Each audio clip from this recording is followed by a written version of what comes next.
Okay. Hi అండి అందరికి. నేను మీ డేవిడ్. మీరు చూస్తున్నారు డేవిడ్ రెగ్యులర్. సో ఫ్రెండ్స్ ఇది వచ్చేసి వైట్ వెడ్డింగ్ ఫ్రాక్ అండి ఇది.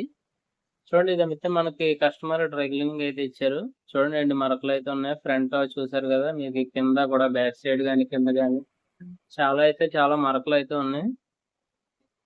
చూడండి ఇది మనకి అలాగా డస్ట్ అయితే పట్టి ఈ మరకలన్నీ మనం ఏ విధంగా తీస్తాం అన్నది మీకు చూపిస్తాను. ఎంత వైట్ అయితే వచ్చిందో ఫ్రాక్ అనేది. చాలా అంటే చాలా నీట్‌గా అయితే వచ్చింది. చూడండి ఇది కింద అయితే మొత్తం క్లీన్ అయిపోయింది. ఫ్రంట్ కూడా చూడండి మొత్తం పోయింది. కింద కూడా చూపిస్తాను మీకు ఎంత నీట్‌గా వచ్చిందో. చూడండి ఎంత ప్యూర్ వైట్ అయితే వచ్చిందో. నిజంగా చాలా అంటే చాలా నీట్‌గా అయితే వచ్చింది ఇది. సో ఫ్రెండ్స్ ఇలాంటి మరిన్ని వీడియోస్ కోసం మన ఛానల్ అయితే సబ్స్క్రైబ్ అయితే చేయండి. ఇంకా మరిన్ని వీడియోస్ కోసం మన ఛానల్ కూడా లైక్ అయితే చేయండి. Thanks for watching.